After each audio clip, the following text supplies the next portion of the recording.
comma, OG, comma, Kazi, that is the T.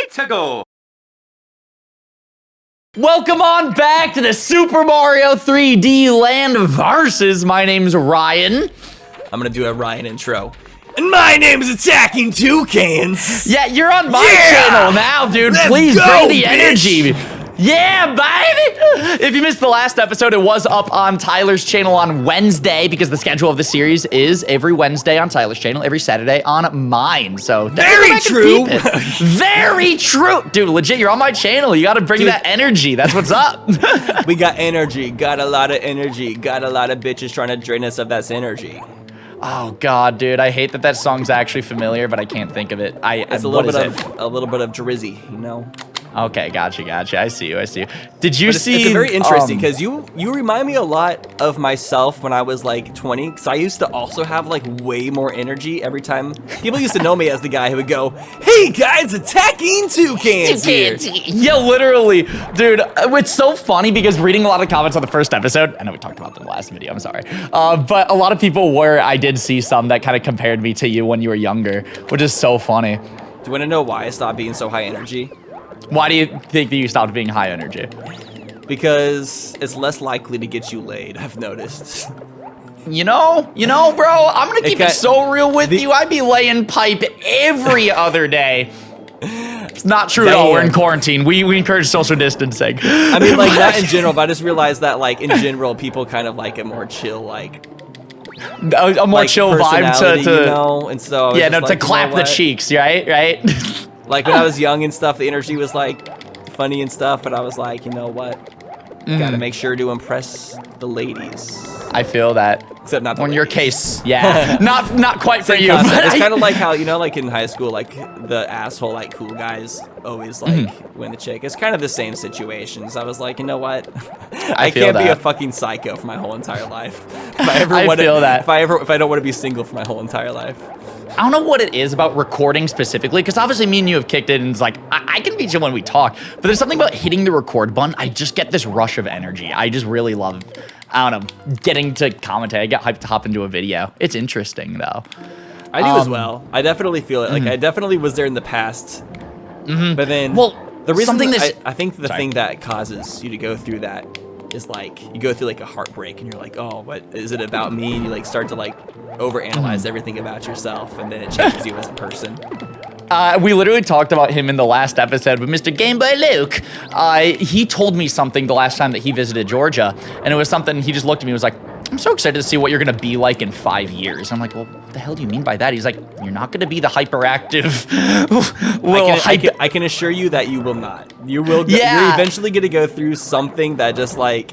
Just gonna chill me the hell out, I feel like. Yeah. You know? Life, like, has ways of finding way. Like, life finds its ways to sober you up as you get older. It's kind of weird, honestly. Like, you definitely will be more chill. Like, me doing this isn't necessarily... I have to, like, literally restart this level. Oh, no. Star coins? Yeah, the star coins are... I missed, like, the first one. The second one was behind a brick wall, and I couldn't access it. Yeah. Hey, actually, though, update from the last episode, I switched controllers, so now I'm not going to deal with my sticky A button. I actually feel pretty confident hopping into this episode. Nobody wants to hear about your sticky A button, right? No. I'm telling you, that was the reason why we fell behind in the verses. We're down by 2 points. We're going to catch up in this video. You don't understand. Oh, man. Yeah. But no, yeah, literally, like, it's, like, interesting, because, like, as you get older, like, almost every single adult is, like, a bit more chill. Like, you don't really meet adults with, like, ADHD. Super hyperactive energy. And it's just something about becoming an adult where you're just, like, it's, like, a realization process that you, like, eventually go through, and, like, it's hard to maintain that without judging yourself harshly for acting that way. If that makes sense. No, I actually follow what you're saying. Because, I mean, you can see it happen with you. If you go back to your Versus videos when you were literally my age, you were screaming about boobies. I don't give a shit. That was literally some of your things.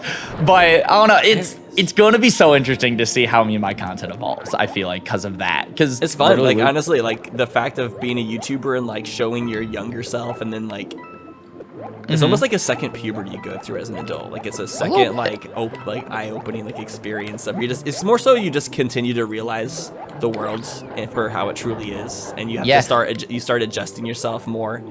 Dude, you know what I love though about YouTube? Yeah. What I love about YouTube and like what we do specifically is me and you are Let's Players. We put out content every single day, whether it's a Let's Play or stream or just something typically gets put out there Just about, super consistently, you know? Yeah. So we almost have our entire lives documented, which I think is fucking cool. You can go back on my channel and see what I was up to when I was in 7th grade, you know? Yeah, that's just like that's just social media in general. Like, think about like the kids who are like making like one of my best friends. She actually just had a baby, and she made an Instagram account for her baby, and has like pictures of the kid just like as an infant, and, like stuff. And which you kind of look at that now and you're like, what the fuck? She made an Instagram account for her kid? What the hell? But think about that, like even 5 years from now, it's gonna be kind of cool to look back on, you know? Well, if that got passed on to you, like if you're like once you got old enough to have your own Instagram, like I'm trying to think about how you pass that along from like the parents running it to like does it eventually become the kids, or does that just remain as a private like for mom Instagram? I mean, I at least like where your headspace is at, though. Like, when the kid turns, like a 13th birthday present, you get Instagram for your birthday. Because typically, social media accounts, you gotta be 13 for. What if your parents, if your parents, like, build up a social media following for your kid, like, and then once you're 13, it's like, oh, I have 3,000 followers that have been following me since I was an infant. Like, what's that gonna be like? Like, what? I'm gonna do that to my kid. Well, I'll catch up with you in about 20 years. What should my kid's Instagram handle be, though? I want you to tell me. We gotta brainstorm here. Lil Corphish, I don't know. That's you. Is there a Corphish? Is there like an evolution before that? Like what Pokemon comes? There's actually not one before. It evolves into Crawdaunt, but so whenever you have a kid, you have to pass on KingCorphish to your kid, and then you have to become a Crawdaunt or whatever it's called. Yeah, I have to evolve myself, literally. Dude, I made my username when I was 12 years old, too. If we're gonna talk about just, like, dating things with social media, like, my username itself screams, yeah, I started this when I was 12. Yeah, I mean, my username definitely screams, I started this when I was, like, 15.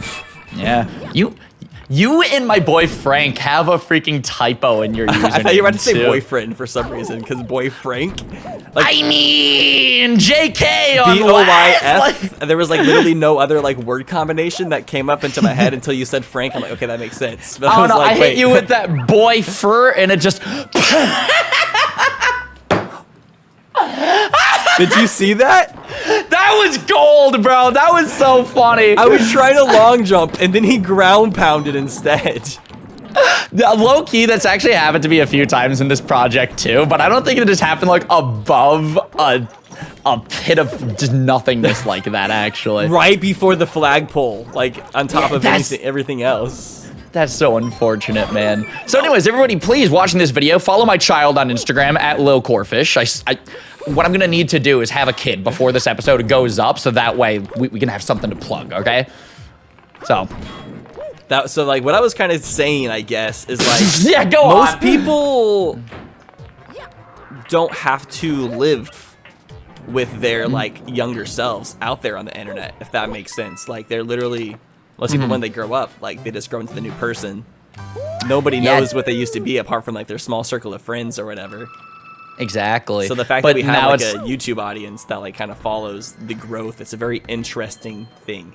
Yeah, especially, I mean, from moments in high school and stuff where you almost are supposed to have a smaller clique and a smaller circle. Otherwise, shit can get kind of out of hand. My band teacher, my drumline instructor, shout out to my boy Nathan, by the way, absolute homie.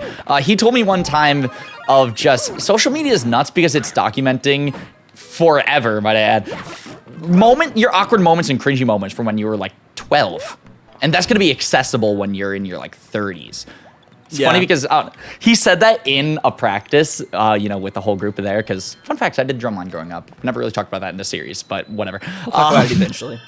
Yeah, eventually. But he looked at me after he said that, and he just goes, Ryan, you're screwed. Because when I was in high school, I was known as the little YouTuber streamer. I can almost guarantee you because I've been in the YouTube game for about 9 years now. I've seen so many people and so many YouTubers go through so many weird phases through like growing up and like realizations. I've watched people lose like their mental health. I've watched mental breakdowns because of it. I've gone to my own being a YouTuber is like fun and everything, but it also comes with the territory of like everything you're doing is being documented.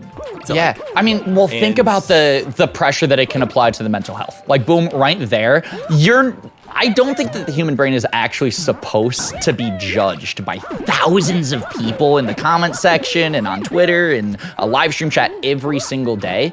It actually can add a lot of pressure onto just at least not yet. creators. I think in the future it can be, but I think since right now it's such a new concept. We have no like rules that we're living by in this social media. Like nobody older and wiser than us has like told us to watch out for certain things. Because we're the first ones to ever experience this, so it just becomes. We had to like break off from our parents because like they didn't understand what we were doing. Like we're just, exactly, we're like content creation in general is such a brand new infant of an industry right now. You know. It's in very much infant stages. Like things like Versus Expo, which if you want to plug, because now we're on my channel. Yeah, for real, man. I mean, I'm having a charity gaming convention in Chicago, July 10th through 12th, and we're selling a small amount of tickets this year because of the situation, the virus. Corn Cob 19, we all know the one. We're having a small convention this year for social distancing, but it's still happening. You can watch it online. Everybody can watch it online. But if you want to come in person, go to the website versusexpo.tv and like look into the tickets and stuff. It's gonna be a big old convention full of lots of versuses. What charity is it for? Actually, Save the children. Oh hell yeah! Gotta save all the children. Gotta save them. Did you just say saving all the chillin'? All the chillins, yeah. Oh my goodness, man. Yo, I'm actually about to beat the 4th level in World 7. Funny enough, I don't want to jinx myself, knock on wood, but I think this is the best that I've probably played in every episode of Versus yet. I'm telling you, the comeback story, it's gonna happen. I'm doing well now, but that 1 star coin really messed me up in that first level.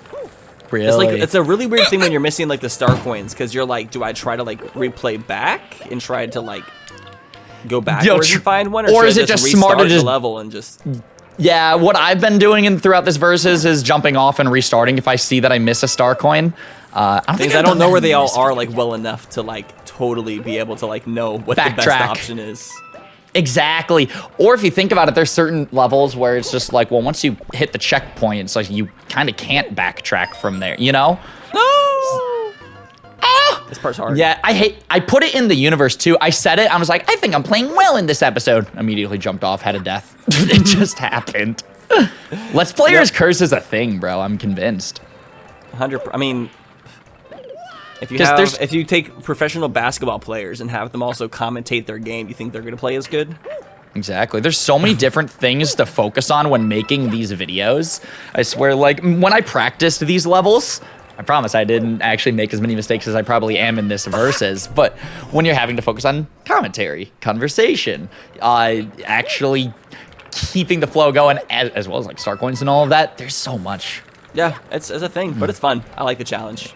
Big facts. So this level right here, World 7-5, this is my least favorite level in the entire game. No, this is your favorite level. No, I don't know if you heard me quite right there, Tyler. This is the least favorite level, actually. Because, dude, when I was a kid especially, you literally said in the first episode, I asked if there was any level that you really enjoyed in this game, and you literally described the level you're on. No. I love the concept. Difficult in practice. Like, it's... Even when I was actually practicing for this level, the platforming, even since I was a kid, like, I've always struggled on this one. But I always thought that was a cool concept. So it's a weird toss-up, if that makes sense. This star coin is bull! I've died so many times. Bro. Also, I don't know if we mentioned this yet, but we're not allowed to get the golden Tanuki leaf. Yes. In this game, if you end up having enough deaths, it'll be like, hey, you need help. Take the golden Tanuki leaf. It's basically an invisibility flower, but you can fly. Yeah. I said flower. It's not a flower. It's pretty dumb. Also, if you use it or collect it once, it's impossible to get 100% in the game. Really? Yes. I actually didn't know that. Let me explain 100%ing Mario 3D Lands for those of you who don't know how it works in this game, because it's actually pretty interesting and complicated. Yeah. So there's like a 5-star rating on your like file select screen for this game whenever you're trying to go for completion. You get 1 star, I believe, from beating Bowser. You get a 2nd star from, I think, just beating like both worlds, beating all the special worlds as well. I'm not 100% correct at this. I'm just kind of like paraphrasing. You get like a 3rd star from getting all of the star coins in each level. You get a 4th star by hitting the top of every single flagpole as Mario in each level. And you get a 5th star from doing the same thing as Luigi in every single level, hitting the flagpole as Luigi. So in order to actually 100% this game, you got to get all 5 stars with both characters. And just, it kind of is a bit tedious, not gonna lie. It's very time consuming. Then on top of that, there's golden stars. You can make all the stars golden as well, which I think means you have to beat each level 5 times without ever using the golden Tanuki leaf either. It's like really confusing, but like, if you look to it be up, totally honest, I didn't even know this about this game. I didn't know that the 100% actually percentage actually got that deep with it. That's kind of crazy. Yeah, it's wild. The only reason I like know is because I watched Gerard's video before this, the completionist, before like recording some. So I could find out kind of exactly. That guy is crazy. I worked out of his office for a year, and that guy worked so damn hard. I tell this to anybody that I ever talk to, if he ever like comes up to a conversation or anything like that. I'm willing to bet that he probably grinds the hardest out of like any YouTuber, or at least a majority of them. It feels like in order to complete 2 games every single week, you know, plus all the different collabs that the guy does, I can't tell you how much like respect that I have for his hustle. I know I could not do it, you know? Yeah, he's really awesome. And it kind of sucks because like one of the only reasons he's not doing super amazing right now as a YouTuber is because he's not playing like the trendy games. He's not like, he's trying to do it. He's just too honest of a guy. And unfortunately, YouTube has gotten to a point where it's hard to succeed if you're like an honest, good content There's creator. a little bit of a YouTube algorithm. Well, obviously, I'm sure everybody's heard about it. But if you play it in the right way to actually have more success for your channel, but that kind of could direct your creative vision for you and your content. So it's a weird toss-up with it. And I know that he takes so much pride in his show, and that's probably never going to change. I can't see him making when you develop, videos YouTube is weird because like you might develop a show for YouTube and you want that show to like stay the same, but YouTube the platform itself will tell you, no, you should put clickbait thumbnails and titles on your show because because that's what will drive more clicks, and that's what they're really wanting, you know?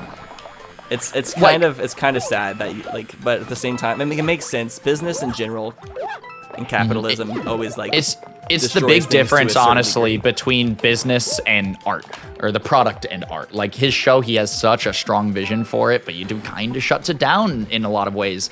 Like you brought I've done the same thing with with Versus. I've tried very long to try to find that perfect balance of making the content that I want to, that I think is good for the audience, but also play the YouTube game so I can actually be able to grow pay my that bills. audience. Yeah, that too. It's another big one.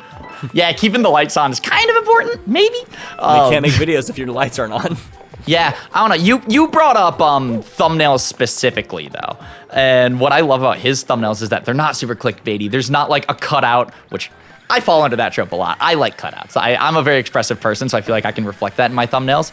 But what I love about his is that he gets an artist commission for everyone. It's so clean and pretty, you know? Yeah, I think it's because he wants to like his content to be 100% original. He's approaching it from like professional entertainment standpoint. What looks pretty, what looks clean, and oh my god, bro, I love the art. I love seeing video game characters, I mean, looking like him. It's him. It's his show.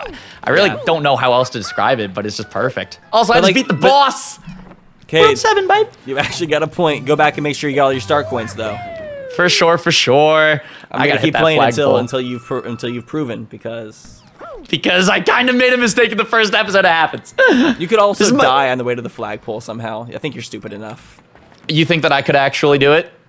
You know, I'll be honest. There was that part of me that was considering, and I'm just like, ooh, do I want to jump off? And what's the word for that? Like, if you're standing on the edge of the cliff, for some reason, everybody has like a little voice in their conscience telling you to jump, even though you're not going to. Like, it's human to just have a little voice being like, "What if you jumped?" Like, yeah, legit. All right, so we got 2 star coins here. 2 star coins here, 2 star coins here, 3 star coins here. I'm an overachiever. Ooh, damn. 2 star coins here, and 2 star coins here. Damn. That's a point for the core click. We're gonna get that comeback. Let's go. Okay, now you're only 1 point behind. I wasn't that far behind. That honestly, that 1 star coin that I kept dying on. That's 1000% what did it, bro. Was It's the so 1 star hard. coin. It's so hard to like time jumps sometimes when you're talking. Yes, freaking tell me about it, bro. And then, I mean, on top of that, trying to hunt for star coins while talking too. Like this game, it requires a lot of focus, actually. Yeah, pretty decent amount. Heck yeah, But like, bro. like I said, I'm pretty impressed by the backgrounds and stuff of this game. Now that I'm It's a playing really it like on pretty an game. emulated screen and seeing everything like upscaled, like they put detail into this game that I did not realize was here when I played in the past. That is 1000% my favorite thing about emulating 3DS games is that you see it upscaled. There's a lot of actually mods that you can do with this emulator that I've experimented with, and Luke, he just has a way of coming up in every episode of the series apparently.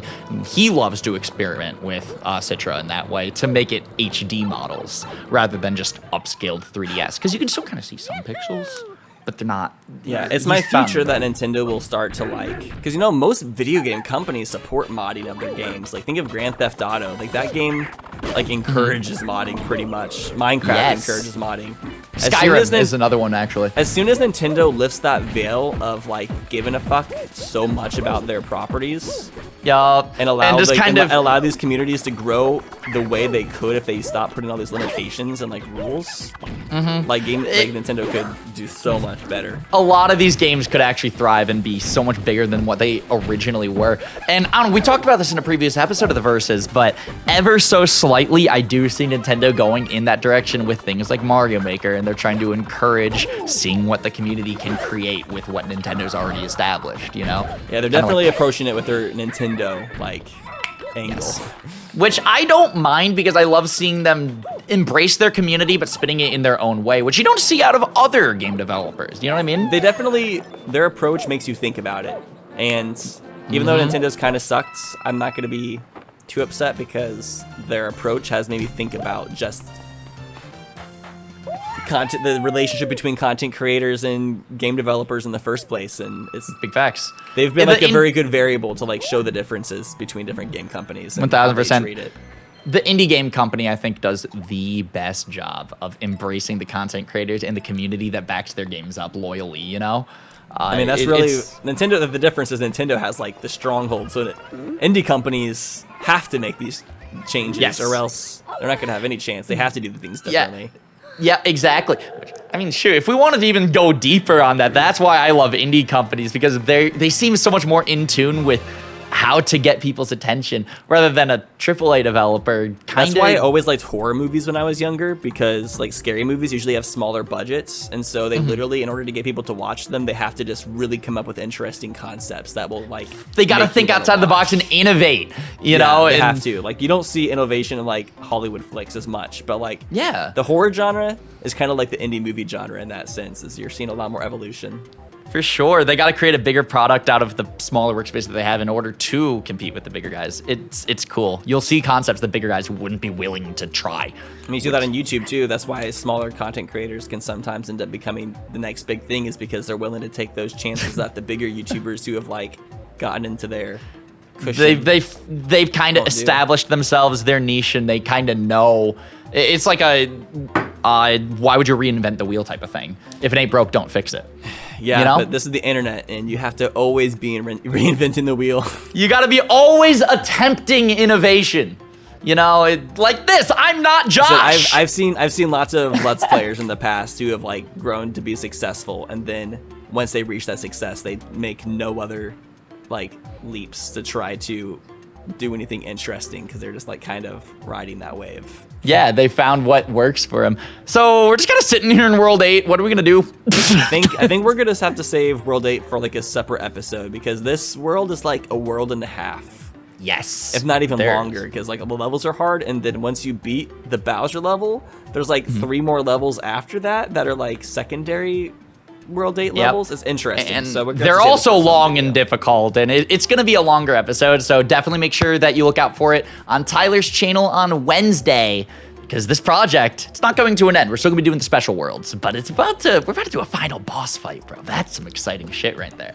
For sure. I'm so pumped. All right. For sure. Well, you better bring the heat next time. We'll see you guys next time. Or we'll see you guys in the next episode, or whatever you're supposed to say. Yeah, I said next time like twice in a row, and it just sounded really weird. Yeah, no, just Wednesday, Tyler's channel. Do it. Cool? Yeah, you already know the drill. Peace. Final landing, I'm running around it. Jumping and crunching, I'm gonna ground pound it. Raking it up, power I got. Cooking up grandpa's a fire, I pull up. Put on the C-boy, I'm talking to Nuki. To hang with me, this kid's playing hooky. Even my worst game of Bob, ayy. I am a legend and you, rookie. To this land, 3D, I'm a OG, Kazi. That is the T.